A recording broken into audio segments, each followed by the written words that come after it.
Di episode yang santai tapi serius ini kita mau bahas seorang sesosok pria yang misterius tapi viral. Apa sebenarnya makna dari imanmu telah menyelamatkan engkau? Sedangkan kalau sekarang kan kita diajarkan bahwa keselamatan itu karena kasih karunia. Jadi iman itu nggak cukup hanya sekedar mengakui Tuhan sebagai juru selamat Mesias.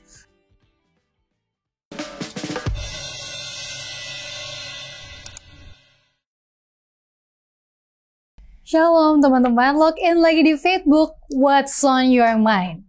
Di episode yang santai tapi serius ini kita mau bahas seorang sesosok pria yang misterius tapi viral.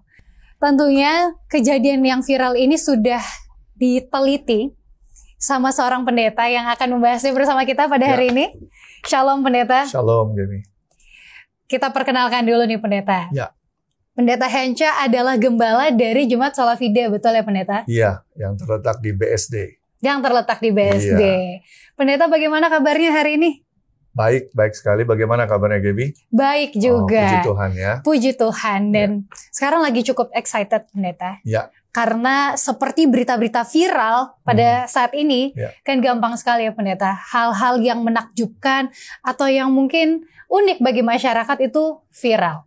Nah, ada satu tokoh juga yang di Alkitab, dia sebelumnya adalah nobody. Ya, tidak ada orang yang kenal dia. Gak ada yang kenal. Tapi beritanya cukup viral karena dari buta tiba-tiba dia bisa melihat. Ya, dan itu dari zaman dulu sampai sekarang pun kalau ada yang seperti itu, pastikan semua orang akan takjub. Betul. Ya, untuk zaman sekarang disebut viral lah jadinya. Betul. Ya. Dan sama seperti sekarang, zaman dulu juga penyembuhnya itu biasanya orang akan cari-cari ya pendeta. Betul, pasti akan dicari tahu kan siapa yang dapat menyembuhkan orang yang buta ini. Betul. Ya. Saya masih ingat banget kalau di Indonesia dulu ada anak kecil yang punya batu. Ya. Terus dengan batu itu dia bisa sembuhin orang. Dan banyak orang yang datang ya ke rumah dia. Betul. Ya, betul. Zaman dulu juga ada ya pendeta penyembuh seperti itu yang viral juga. Terikut dengan cerita-cerita viral dari masyarakat yang bisa jadi sembuh. Ya. Tapi kita highlight dulu nih sosok misterius ini yang katanya kalau namanya sih ada yang tahu ya pendeta, tapi umurnya, latar belakangnya banyak yang tidak tahu. Iya, namanya kan Bartimeus. Ya kan? Kalau dilihat dari arti nama ya dengan bahasa aslinya, Bar itu adalah putra, anak laki-laki. Timeus itu nama ayahnya. Jadi kalau Bartimeus artinya ya putra atau anak laki-laki dari Timeus. Tapi di dalam Alkitab tidak dijelaskan secara detail umurnya berapa, dia buta sejak kapan. Kan ada orang yang di cerita Yesus yang lain kan ada yang buta sejak lahir kan, yang disembuhkan. Ini butanya kapan nggak dikasih tahu. Apakah baru, apakah sudah lama, ya. Tapi ada dua hal nih yang kita bisa tahu. Yang pertama adalah dari status sosialnya. Berarti dia orang yang tidak berada, makanya dia mengemis kan? Oh, dia pengemis ya? Dia pengemis, berarti dari status sosial, dia orang yang nggak berada. Dari segi pekerjaan ya, ada pekerjaannya itu apa? Mengemis. Jadi hanya dua itu aja sih yang kita tahu secara profil. Ya, secara profil siapa itu Bartimeus. Tapi ada hal yang menarik yang tentunya nanti akan kita gali yang berkaitan dengan kehidupan rohani pastinya. Baik. Ya. Sampai sekarang juga mungkin bagi orang-orang seperti kita yang tidak merasakan bagaimana penglihatannya terganggu, itu mungkin kita nggak bisa relate ya. Kalau zaman sekarang itu banyak orang-orang dengan penglihatannya terganggu menjadikan itu juga seperti Bartimeus. Akhirnya tidak bisa bekerja secara optimal, mereka harus meminta-minta di jalan. Dan saya nggak tahu bagaimana harus membayangkan seberapa desperate-nya Bartimeus untuk mencari kesembuhan. Nah, kita akan kulik lebih lanjut tentang bagaimana profil Bartimeus, sosok viral ini, dan bagaimana imannya ternyata bisa menyelamatkannya. Jangan kemana-mana, tetap di Facebook.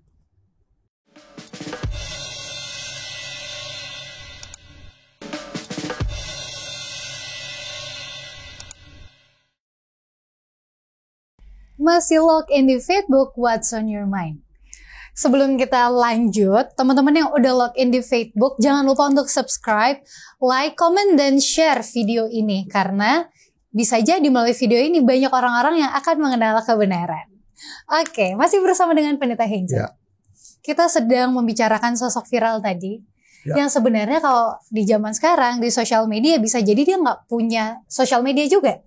Ya. Tapi namanya itu tertulis di Facebook, di buku iman. Nah, kira-kira seperti apa gambaran lebih lanjut? Tadi kita udah tahu namanya ya Pendeta, kita udah spill namanya di awal, Bartimeus, dan kita sudah tahu juga profesinya adalah pengemis. Tapi Pendeta, di mana-mana orang mengemis itu pasti punya lokasi-lokasi strategi. Ada juga lokasi-lokasi yang mungkin tidak bisa dia lakukan ke pekerjaannya. Contohnya kalau di Jakarta nih jalan-jalan protokol tuh biasanya nggak boleh. Dilarang ya? Dilarang. Kalau Bartimeus ini lokasi pekerjaannya ada di mana Pendeta? Nah, ini kalau Bartimeus unik. Dia malah ada di satu daerah di mana dia mengemis itu di tempat yang strategis bahkan. Bahkan strategis. Nah, kalau kita lihat dari Alkitab, cerita Bartimeus ini sebenarnya ada ditulis di Injil Matius, Markus, dan juga Lukas. Tetapi Injil Markus yang menulis namanya secara jelas, yaitu Bartimeus. Di Matius dan Lukas tidak dijelaskan atau tidak disebutkan namanya. Nah, Bartimeus adalah seorang yang buta, seorang pengemis, dan dia mengemis itu di satu jalan yang strategis antara kota Jericho ke kota Yerusalem. Jadi itu jalan strategis. Khususnya di saat hari-hari besar. Seperti hari Paskah dan yang lainnya. Itu banyak peziarah melewati jalanan di mana Bartimeus mengemis. Karena mau menuju kemana? Ke Yerusalem. Nah itu dia. Pintar juga berarti Bartimeus ini cari tempat. Iya, dia cari tempat yang strategis untuk mengemis. Iya, betul. Dan ternyata dengan pemilihan tempat ini, selain dia mungkin mendapatkan uang untuk hidup, ternyata dia mendapatkan kesembuhan juga karena pilihan tempatnya ya Pak. Iya. Dan sebelum dia mendapatkan kesembuhan, di jalan yang besar ini juga, orang-orang kan sering bercakap-cakap sambil berjalan, ya kan? Nah, pada saat bercakap-cakap itulah dia, sebelum dia disembuhkan oleh Yesus, dia itu sudah mendengar siapa Yesus. Wah. Dari orang-orang yang lalu lalang di jalanan itu. Ini menarik nih Pendeta. Iya. Kita belum bahas banyak, tapi saya sendiri sudah tertampar sampai di sini. Ya. Mungkin seringkali kalau kita lagi nongkrong, kita lagi jalan-jalan, itu yang kita obrolin mungkin masalah kelelahan hidup, masalah bahkan kadang ngomongin orang lain. Ternyata kalau kita lagi jalan-jalan, lagi nongkrong, terus ngomongin Yesus, bisa aja orang ada yang dengar dan mendapatkan berita keselamatan ya Pendeta. Ya, itu tergambar ya dalam nanti cerita kesembuhan dari Bartimeus ini. Oke, ini menarik, makanya teman-teman Facebook jangan kemana-mana, ini tetap stay tune di sini ya. Baik Pendeta, lalu bagaimana ceritanya akhirnya Bartimeus ini kan digambarkan di Markus, dia mendapatkan kesembuhan dari Yesus. Iya. Itu bagaimana ceritanya Pendeta? Saya mau mengajak teman-teman Facebook untuk membuka Alkitab di tempat kita masing-masing. Dan saya minta Gaby untuk membaca di Markus pasal 10 ayat 46 sampai 52. Kita baca sama-sama untuk melihat ya, mendengar bagaimana kisah ini. Ya. Oke, teman-teman di rumah dimanapun berada, buka Alkitabnya sekarang di Markus 10 ayat 46 sampai 52. Yesus menyembuhkan Bartimeus. Lalu tibalah Yesus dan murid-muridnya di Yeriko. Dan ketika Yesus keluar dari Yeriko bersama-sama dengan murid-muridnya dan orang banyak berbondong-bondong, ada seorang pengemis yang buta bernama Bartimeus, anak Timeus, duduk di pinggir jalan.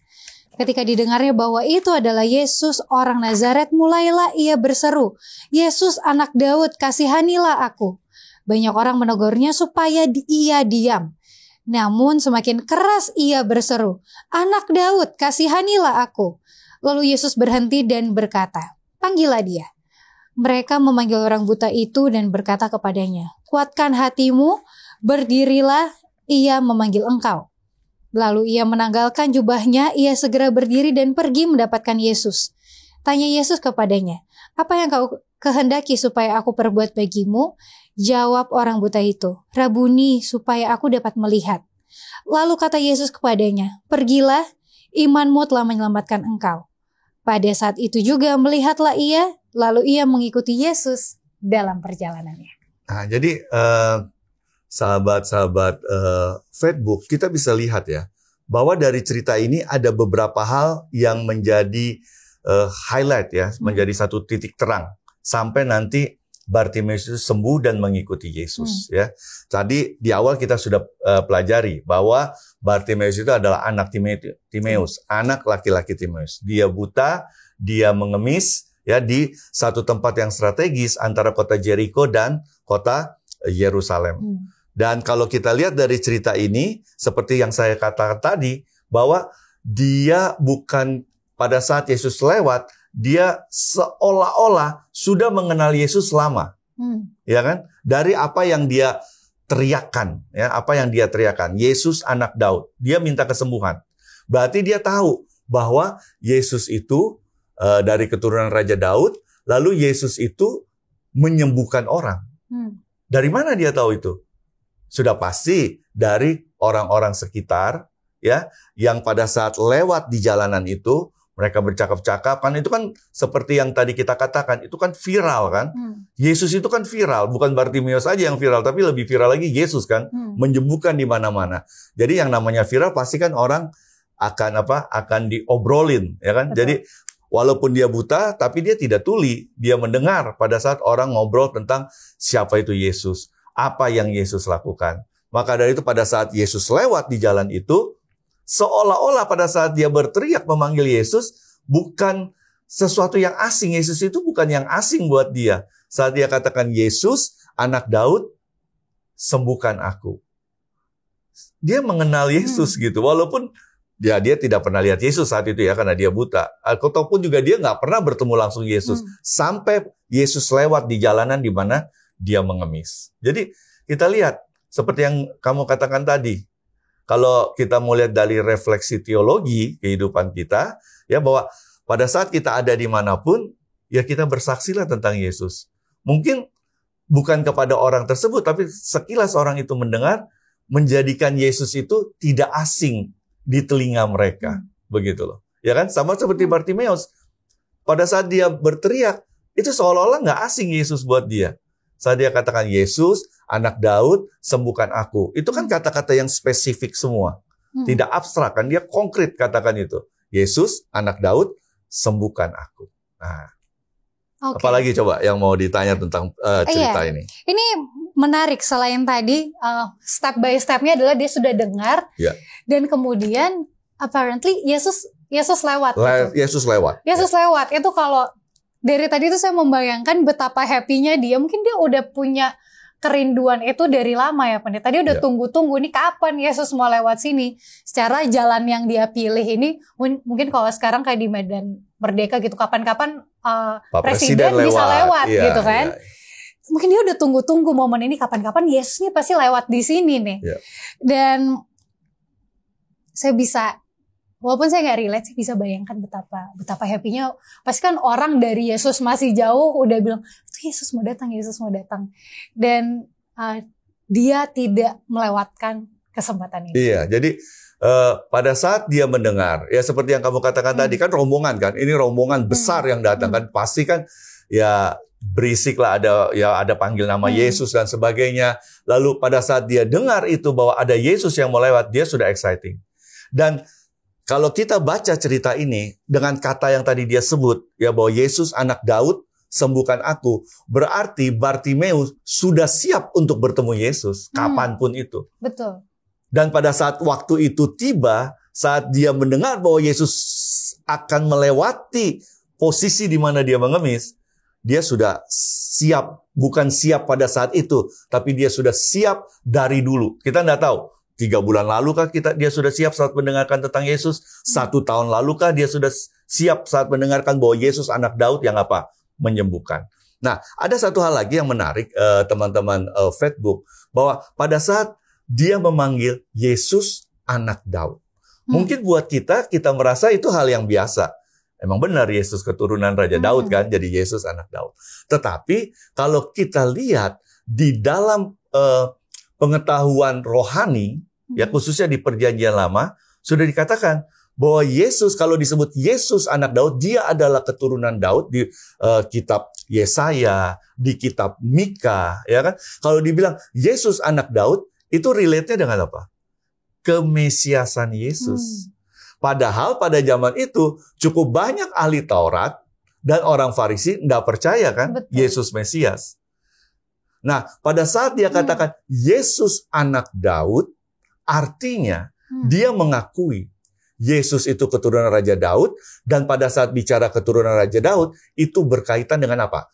Kemesiasan Tuhan Yesus. Yang banyak orang saat itu, yang makanya tadi saya katakan melek ya, rohaninya ini melek, buta jasmani tapi melek rohani. Pada saat itu banyak orang yang melek secara jasmani, belajar tentang Taurat, tentang Perjanjian Lama, tapi mereka pada saat Yesus ada di tengah-tengah mereka, mereka buta secara rohani. Mereka nggak akui.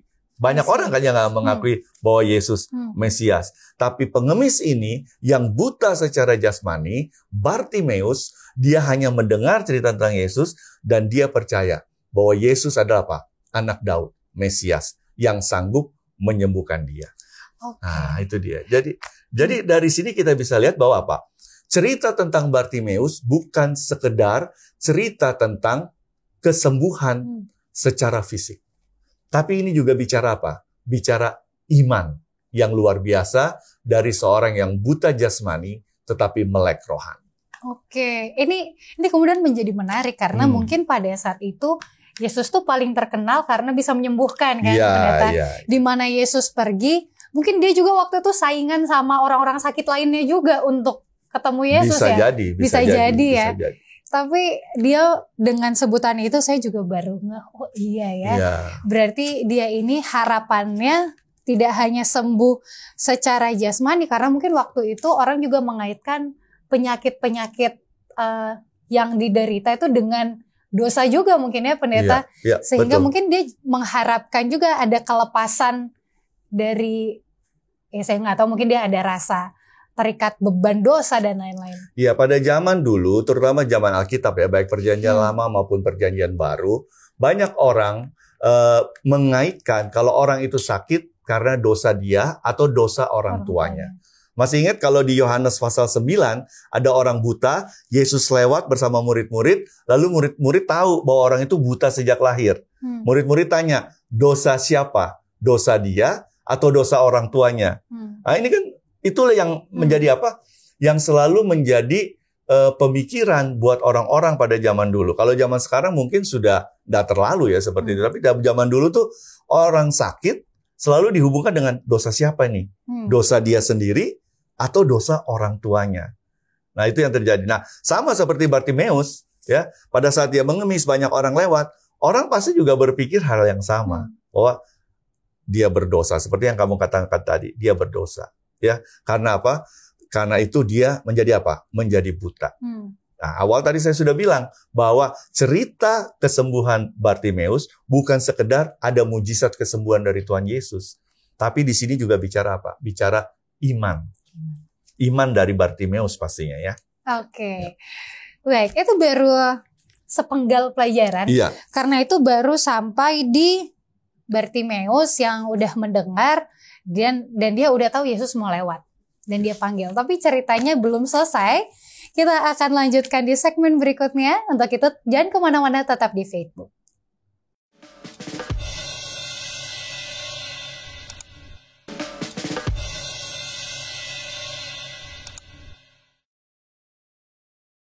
Halo teman-teman, masih belum log out kan? Masih log in di Facebook. Karena pembahasan kita tentang Bartimeus belum selesai.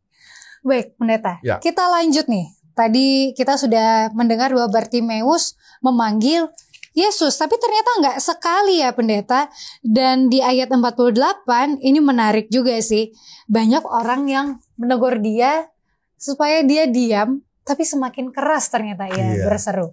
Iya, itu satu yang wajar ya. Sekarang Yesus sih kan istilahnya ya bisa dikatakan saat itu udah jadi selebritis lah, tanda kutip ya, bahwa orang mengenal Yesus. Kemanapun Yesus pergi, orang berbondong-bondong ikut Yesus. Ya, jadi dari berbagai lapisan masyarakat, dari yang bawah sampai kelas atas, ya kan, semua ikut Yesus. Nah, pada saat berjalan, Yesus sudah menuju Yerusalem dari Yeriko. Tentunya banyak orang yang merasa terganggu saat Bartimeus berteriak-teriak, Yesus anak Daud, sembuhkan saya. Nah, yang menarik seperti yang kamu katakan tadi, bahwa di situ ada kata semakin dilarang, istilahnya semakin dilarang, semakin keras dia berteriak atau berseru. Nah, di dalam bahasa aslinya, bahasa Yunani, kata semakin keras berteriak itu atau berteriak dengan keras itu dipakai istilah kraso. Kraso itu artinya bukan sekedar teriak keras, tapi teriak keras sambil menangis gitu. Jadi kayak meraung gitu loh. Jadi kesannya tuh meraung dia. Jadi dia teriak, nyaring, keras, tapi juga dia menangis. Jadi kayak orang yang benar-benar butuh pertolongan sekali gitu. Makanya di Injil Markus, Injil Lukas menggunakan istilah kraso. Jadi semakin dia dilarang, semakin keras dia berteriak. Jadi bukan sekedar berteriak ya teman-teman Facebook, tapi dia menangis, berteriak dengan nyaring, keras suaranya. Seperti itu.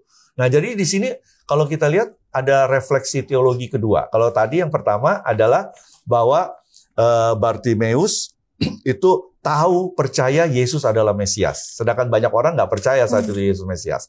Yang kedua, refleksi teologi kedua adalah bahwa Bartimeus tidak peduli dengan anggapan orang lain tentang diri dia yang berkaitan dengan Tuhan Yesus. Jadi dia nggak peduli. Mau orang larang dia untuk teriakkan nama Yesus, dia tetap teriakkan nama Yesus. Itu kan luar biasa kan? Karena banyak orang kita, mungkin teman-teman orang muda, pada saat mungkin berkumpul dengan teman-teman, ya kan lagi hangout atau apa, ngomongin tentang Yesus, mungkin dibilang, ngapain sih ngomongin Yesus terus? Langsung diam dong. Nah, kalau Bartimeus enggak, disuruh diam, dia semakin apa? Semakin berteriak, semakin keras teriakannya. Ya, jadi ini refleksi teologi kedua yang bisa kita dapatkan dari kehidupan atau kisah penyembuhan Bartimeus. Baik, ini pelajaran yang sangat baik ya untuk betul. Kita baik di masa sekarang atau mungkin ini menjadi persiapan di masa depan. Kita tahu kita akan dibungkam, kita akan disuruh diam, tapi kita belajar dari Bartimeus. Ketika Yesus itu yang kita butuhkan, jangan diam. Berteriak saja sama Yesus, tapi mungkin nggak literally teriak ya pendeta kalau sekarang betul, Betul. Oke, kemudian selain berteriak, ini dia melakukan aksi-aksi lainnya nih pendeta. Ketika Yesus, ini akhirnya menarik ya, Yesus akhirnya notice karena teriakan dia yang keras itu. Akhirnya Yesus notice dan suruh memanggil Bartimeus. Kemudian dia menanggalkan jubahnya. Ia berdiri dan pergi mendapatkan Yesus. Kenapa harus ditanggalkan pendeta jubahnya? Ini menarik juga nih teman-teman Facebook. Kenapa sih harus ditanggalkan jubahnya? Kalau kita baca sekilas, kesannya apa mungkin jubahnya kotor karena dipakai mengemis, sehingga dia mau lebih bersih. Mungkin baju dia di dalam jubah lebih bersih, ya. Secara literal mungkin begitu. Tapi segala sesuatu yang berkaitan dengan Yesus, pelayanan Yesus saat di dunia, kita tidak bisa hanya menilai secara literal, tapi juga harus secara spiritual. Nah, jubah itu kita tahu, jubah itu adalah lambang dari apa? Tabiat kita. Ya kan? Jadi ini refleksi teologi ketiga, Gaby. Jadi pada saat dia melepas jubahnya, Bartimeus melepas jubahnya, artinya apa? Dia menanggalkan tabiatnya yang lama. Dia mau ketemu Yesus. Dia nggak mau dengan tabiat dia yang lama, ya kan? Jubah itu melambangkan tabiat. Jadi dia apa? Melepaskan tabiat yang lama, yang buruk mungkin tabiatnya yang lama. Jadi dia datang kepada Yesus apa adanya. Dia tinggalkan atau dia tanggalkan jubahnya itu. Refleksi teologinya atau secara rohaninya adalah dia menanggalkan kehidupan dia yang lama, yang jauh dari Tuhan. Nah, seperti itu. Oke, ini juga menampar saya lagi. Semoga menampar teman-teman di rumah juga ya. Seringkali kita memanggil Yesus, kita butuh pertolongan, tapi kita belum siap untuk meninggalkan. Iya. Atau kita nggak mau berubah, bahkan kita nggak mau berubah, tetap dengan tabiat yang lama. Kita tapi cuma mau ditolong aja. Minta tolong kepada Tuhan. Iya, ini banyak sekali terjadi ya. Hari-hari kan kita berdoa supaya Tuhan lindungi, Tuhan kasih berkat. Pokoknya minta tolong terus sama Tuhan, tapi ini langkah yang sering kita lewatkan juga kayaknya dalam keseharian kita untuk menanggalkan tabiat-tabiat yang tidak baik. Oke. Sudah ada 3 pelajaran yang menarik dan masih baru ada. Setengah cerita. Baru setengah cerita. Aku lanjut baca pendeta karena setiap ayatnya ini cukup menarik ya. Lalu bertemulah akhirnya Bartimeus dengan Yesus. Di sini Yesus bertanya, apa yang kau kehendaki supaya aku perbuat bagimu? Jawab orang buta itu, Rabuni, supaya aku dapat melihat. Yang menjadi penarik perhatian bagi saya di sini adalah panggilan Bartimeus kepada Yesus yang cukup jarang didengar, pendeta. Apa artinya Rabuni? Apakah sama kayak Rabi atau apa? Jadi kalau Rabuni itu artinya itu dalam bahasa aslinya, bahasa Greka, yaitu dia itu guru di atas guru atau kepala guru, ya kan? Biasanya kan kita dengar Yesus dipanggil Rabi, ya. Rabuni itu artinya tuh guru di atas guru. Jadi kepala guru lah. Mungkin kalau zaman sekarang guru kita besar. Bilang kepala sekolah atau profesor kah atau guru besar seperti yang kamu bilang ya. Dan yang menariknya di sini pemirsa Facebook, kata Rabuni atau panggilan Rabuni di Alkitab khususnya Matius sampai Yohanes hanya 2 orang yang panggil Yesus begitu. Hanya 2 orang. Yang pertama sudah pasti Bartimeus yang sekarang menjadi pembahasan kita.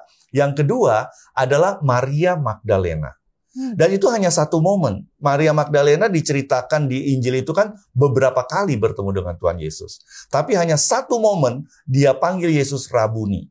Yaitu saat dia melihat kebangkitan Yesus. Jadi dia panggil Rabuni. Lalu Yesus bilang, jangan sentuh aku. Aku belum bertemu dengan Bapa. Jadi hanya 2 orang yang menyebut Yesus sebagai Rabuni. Artinya apa? Guru di atas segala guru. Guru besar atau kepalanya para guru. Yaitu Bartimeus dan juga Maria Magdalena. Yang menarik adalah Maria Magdalena memanggil Rabuni kepada Yesus dengan apa? Dia tidak buta secara jasmani. Dia melek rohani. Dan dia melihat kemuliaan Yesus. Karena kan saat Yesus bangkit kan mulia kan? Makanya Yesus bilang, jangan sentuh aku. Tetapi Bartimeus, dia buta secara jasmani, tapi dia sudah bisa melihat kemuliaan Tuhan Yesus. Amen. Makanya dia panggil apa? Rabuni. Sama seperti Maria Magdalena saat melihat apa? Kebangkitan Yesus. Amin. Tadi saya juga berpikir hal yang sama. Itu kontras sekali ya pendeta. Maria itu betul-betul di hadapan matanya. Dia melihat Yesus itu mulai. Dan itu mungkin bagi kita sekarang akan sangat mudah untuk memuji Tuhan. Atau mungkin memuji orang ketika kita melihat hal besar yang terjadi. Tapi Bartimeus tuh tidak lihat. Tapi dia tidak lihat secara jasmani. Dan dia juga belum mendapatkan kesembuhan kan saat itu. Tapi dia sudah punya iman yang luar biasa. Sampai mengakui Yesus sebagai apa? Sebagai guru di atas segala guru. Rabuni. Menarik ya. Betapa besar iman Bartimeus ini. Bahkan tidak ada profilnya. Mungkin juga kita tidak tahu kapan dia belajar tentang Yesus. Mungkin dia juga bukan seperti umat-umat Tuhan sekarang ya pendeta, punya banyak sources untuk belajar Alkitab dan lain-lain, tapi iman yang nyata. Ya, dia imannya itu hanya berdasarkan pendengaran.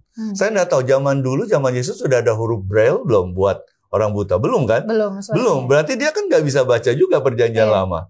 Berarti iman dia itu benar-benar hanya berdasarkan pendengaran. Benar nggak? Dan itu yang dikatakan kan oleh Rasul Petrus, iman berdasarkan timbul karena apa?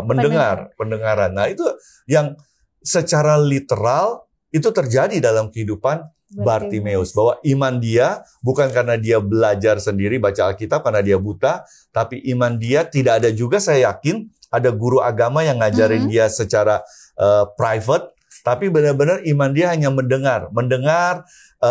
Mungkin orang tuanya berbicara tentang Yesus, menceritakan tentang Yesus, bisa aja kan, karena kan nggak tahu kita dia punya orang tua atau enggak. Saudaranya mungkin, ya kan, temennya mungkin, dan yang paling pasti adalah orang-orang yang begitu banyak lalu lalang di jalanan di mana dia mengemis. Di situ mereka bercerita tentang Yesus, dia mendengar dan dia beriman. Oke. Sehingga Bartimeus ini kalau menurut saya definisi Ibrani 11 pendeta. Karena dia tidak lihat. Dan iman adalah bukti dari segala sesuatu yang tidak kita lihat. Bartimeus buta. Jadi definisi yang cukup baik secara rohani.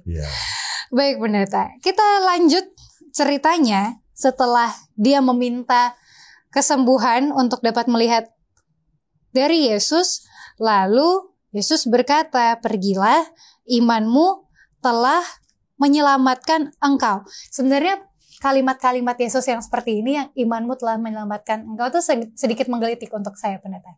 Karena yang menyembuhkan kan sebenarnya Tuhan Yesus. Mujizat ya, mujizat kesembuhan dari Yesus. Tuhan. Ya. Apa sebenarnya makna dari imanmu telah menyelamatkan engkau? Sedangkan kalau sekarang kan kita diajarkan bahwa keselamatan itu karena kasih karunia. Kasih karunia. Ya, jadi tadi awal saya sudah bilang bahwa kisah Bartimeus itu bukan cuma sekedar mujizat penyembuhan. Tapi ini bicara bagaimana seorang yang buta jasmani tapi melek rohani. Dalam arti orang yang apa? Beriman. Ya, orang yang beriman. Nah, yang menarik teman-teman Facebook, kata-kata Yesus, imanmu telah menyelamatkanmu, itu kan kata-kata yang cukup familiar kita dengar. Bukan cuma di peristiwa Bartimeus. Kita masih ingat peristiwa saat wanita yang sakit pendarahan 12 tahun. Di situ Yesus juga bilang saat disembuhkan, ya kan? Wanita itu kan berpikir, kalau saya sentuh aja ujung jubahnya, saya sembuh. Kan begitu. Yesus bilang apa? Imanmu telah menyelamatkan kau. Lalu ada lagi peristiwa, kita tentunya tahu ya teman-teman Facebook, yang 10 orang kusta disembuhkan Tuhan Yesus, satu aja yang balik kan? Nah, satu yang balik itu, Yesus katakan hal yang sama, imanmu telah menyelamatkan engkau. Nah, dari tiga cerita ini, baik Bartimeus yang buta secara jasmani, melek rohani, lalu ibu yang sakit pendarahan 12 tahun yang dia sudah pergi kemana aja, sudah habiskan hartanya, dia sudah putus harapan, lalu dia imani bahwa sentuh jubah, sembuh. Lalu juga orang yang sakit kusta, walaupun mereka ada 10, mereka juga hopeless akan kesembuhan, ya kan? Lalu Yesus datang, Yesus sembuhkan mereka, yang 9 udah begitu senangnya sampai melupakan kata-kata terima kasih, ucapan syukur, tapi yang satu itu kembali dan mengucap syukur. Dan Yesus katakan hal itu. Jadi dari sini kita bisa lihat, baik Bartimeus, baik ibu yang sakit pendarahan 12 tahun, baik orang buta, satu-satunya, bukan orang buta ya, orang kusta yang kembali, ketiganya itu menunjukkan apa? Menunjukkan rasa bersyukur yang luar biasa. Dan bicara soal rasa syukur, orang-orang yang bersyukur adalah orang-orang yang beriman. Karena dia beriman, dia tahu itu berkat datang dari Tuhan, makanya dia apa? Bersyukur. Entah apapun berkatnya ya. Entah apapun berkatnya. Dan ketiga orang ini menunjukkan bahwa memang iman mereka itu tanda kutip ya, melek. Mereka tahu ucap syukur, mereka tahu siapa sebagai sumber kesembuhan buat mereka. Jadi kata-kata iman itu menunjukkan, Yesus mau menunjukkan kepada Bartimeus, mau menunjukkan kepada 12 murid, mau menunjukkan pada orang banyak, karena saat itu saya yakin orang banyak ada, bahwa apa? Bahwa yang lebih penting dari kesembuhan jasmani adalah kesembuhan apa? Kesembuhan rohani. Kesembuhan rohani bagi Bartimeus mencakup kesembuhan jasmaninya. Nah, itu dia. Menarik pendeta, karena kata-kata yang dipakai Yesus juga bukan imanmu menyembuhkan engkau, tapi menyelamatkan. Menyelamatkan, iya. Itu dipakai baik untuk orang sakit, atau waktu itu mungkin kasusnya Maria Magdalena, dia nggak sakit ya pendeta? Iya, Maria Magdalena juga termasuk yang disebut Yesus, imanmu menyelamatkanmu saat dia mengurapi Yesus dengan minyak narwastu. Ya, jadi ya ada beberapa tokoh, bukan cuma Bartimeus yang Yesus sampaikan kata-kata itu. Dan dari sini kita bisa tarik seperti yang tadi pendeta sampaikan, bahwa Yesus itu tidak hanya menyelamatkan penyakitnya saja, tapi juga penyakit hati mungkin ya, atau dosa, dia diselamatkan dari dosa. Nah, melanjutkan tadi yang pendeta bahas bahwa Bartimeus juga tokoh-tokoh tadi yang pendeta sudah sampaikan, mereka itu menunjukkan gratitude-nya, rasa syukurnya. Dan Bartimeus ini menariknya adalah dia nggak hanya terima kasih lalu pergi atau lanjut mengemis, tapi mungkin karena dia sudah tanggalkan jubahnya juga pendeta. Dia di ayat 52, ketika dia sudah melihat, lalu ia mengikuti Yesus dalam perjalanannya. Dia menjadi pengikut Yesus. Pengikut Yesus. Nah, ini apakah ini yang disebut dengan pertobatan? Ya, jadi ini disebut, kalau kita sebut ya, ini adalah pertobatan sejati. Jadi kalau teman-teman Facebook lihat kehidupan dari Bartimeus, ini adalah bukan sekedar euforia. Biasanya kan, bayangkan ya, tadi kan kamu katakan bahwa saya nggak bisa bayangkan bagaimana perasaan Bartimeus saat itu. Betapa happy-nya dia, akhirnya dia sembuh. Kita nggak tahu udah berapa lama dia buta, lalu dia disembuhkan. Ya kan, nggak ada orang yang bisa menyembuhkan. Dia juga nggak mampu mungkin bayar orang untuk bisa menyembuhkan. Lalu dia mendapat kesembuhan secara apa? Secara cuma-cuma. Jadi kita nggak tahu betapa euforianya dia. Nah biasanya orang-orang yang euforianya itu sesaat, euforia sudah itu lupa udah. Kehidupan kita kan sering terjadi begitu ya. Mungkin kita mendoakan sesuatu, lalu kita dapatkan euforia gembira, oh terima kasih pada Tuhan, sudah itu 1-2 minggu kita lupa. Tapi kalau Bartimeus enggak, dikatakan apa?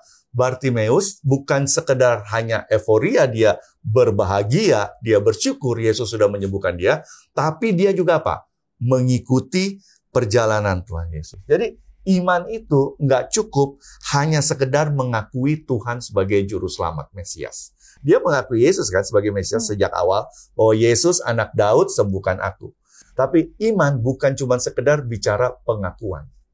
Tapi iman bicara juga soal apa? Perbuatan.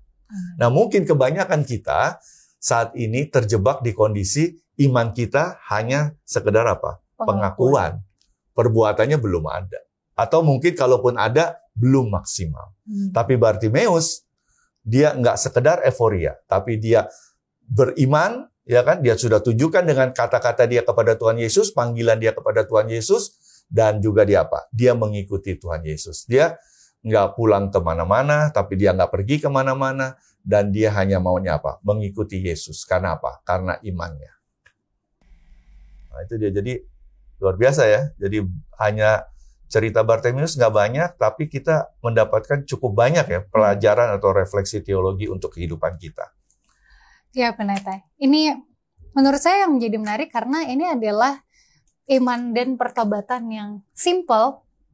Ceritanya juga nggak banyak dan kebanyak struggle-nya, mungkin struggle-nya udah terjadi dari entah kapan saat dia buta dan dalam masa kehidupannya. Cuman iman dan pertobatannya yang sejati ini terlihat simple. Nah, masa sekarang ini pendeta, kalau kita reflect ke masa sekarang, banyak pengamat-pengamat selebritis atau pengamat-pengamat tokoh-tokoh politik yang hanya mengamati saja, banyak teorinya, mempelajari, riset sana-sini, tapi tidak follow kehidupannya Yesus.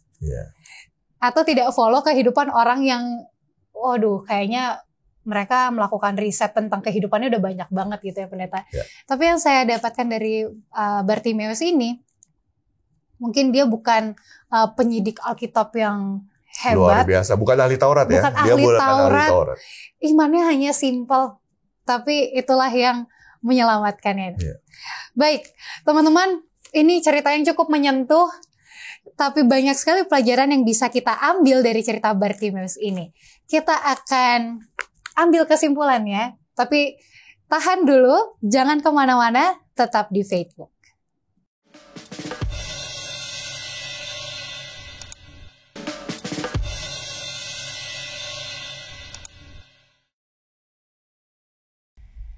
Bartimeus yang misterius diselamatkan karena iman dan menjadi pengikut Yesus. Sudah hampir 1 jam kita membahas tentang Bartimeus, sangat menarik tentunya. Banyak pelajaran-pelajaran yang tadi kita sudah bahas ya pendeta. Yang paling saya suka itu adalah ketika dia menanggalkan jubahnya, itu tidak terpikirkan untuk saya. Wah iya juga ya, seringkali kita memanggil-manggil Yesus, minta tolong, tapi kita nggak mau menanggalkan tabiat kita yang lama. Nah pendeta, untuk teman-teman Facebook di rumah, takeaways apa nih, kesimpulan apa yang harus diingat, supaya ini juga nggak hanya jadi pengingat, tapi menjadi perubahan tabiat bagi kita. Jadi teman-teman Facebook, kita bisa lihat di sini bahwa Bartimeus itu adalah buta jasmani, tetapi melek rohani. Ada 6 pelajaran atau refleksi teologi yang kita dapatkan dari kisah Bartimeus yang tidak terlalu panjang di dalam Alkitab. Yang pertama adalah imannya timbul dari pendengaran. Dia mengakui Yesus sebagai Mesias saat banyak orang tidak mengakui Yesus sebagai Mesias. Yang kedua, dia tidak peduli untuk bersaksi menyatakan imannya. Semakin dilarang, semakin keras dia berteriak untuk menyatakan imannya. Ketiga, yang tadi Gaby katakan, bahwa apa? Bahwa dia pada saat dia mau menemui Tuhan Yesus, dia mau datang ke hadirat Tuhan Yesus, dia menanggalkan tabiat, jubah tabiatnya yang lama. Lalu yang berikutnya, yang kita bisa lihat bahwa apa? Bahwa walaupun dia buta secara jasmani, tapi dia sudah bisa melihat kemuliaan Tuhan dan mengakui kebesaran Tuhan sebagai guru di atas segala guru. Dan memang karena luar biasa perjalanan iman dari Bartimeus, Yesus sendiri menyatakan, imanmu telah menyelamatkan engkau. Jadi dari sini pelajaran yang sangat berharga yang bisa kita lihat teman-teman Facebook, bahwa saat doa kita belum terjawab atau keinginan kita belum terjawab dan bahkan seolah-olah tidak mungkin dijawab, tetap beriman.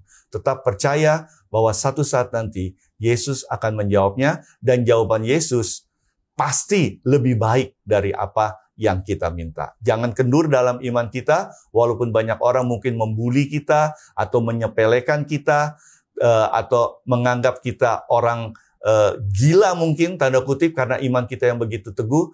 Kita tidak boleh putus asa, kita tetap beriman kepada Yesus seperti Bartimeus, sehingga kita akan menghasilkan sesuatu yang kita rindukan dalam kehidupan kita. Apapun itu yang tentunya berkaitan dengan keselamatan. Amin. Terima kasih Pendeta. Itu yang menjadi kesimpulan kita hari ini. Dan Pendeta boleh doakan teman-teman Facebook. Kita berdoa. Benar Tuhan, bahwa contoh kehidupan Bartimeus ini biarlah dapat menjadi teladan bagi kami. Seorang yang sederhana, seorang yang punya banyak kekurangan, sama seperti kami. Tetapi dia memiliki iman yang begitu luar biasa. Biarlah jejak iman Bartimeus dapat kami ikuti. Biarlah dengan segala ketidaksempurnaan kami, Engkau tutup bungkus dengan kasih karunia-Mu, sehingga hari lepas hari kami hidup semakin dekat dengan jalan Tuhan. Berkati semua teman-teman Facebook yang sudah mengikuti acara ini, biarlah kehidupan rohani yang berkelimpahan menjadi bagian mereka. Ampuni Bapa segala dosa kami, doa ini semua dialaskan di dalam nama Tuhan Yesus yang telah menjadi juru selamat kami. Amin. Amin. Terima kasih Pendeta. Sama-sama. Tuhan berkati selalu pelayanannya. Juga, Gaby. Dan terima kasih teman-teman Facebook dimanapun berada. Tetap semangat dalam iman dan pelayanannya. Kapan-kapan kita ketemu lagi di Facebook What's on Your Mind.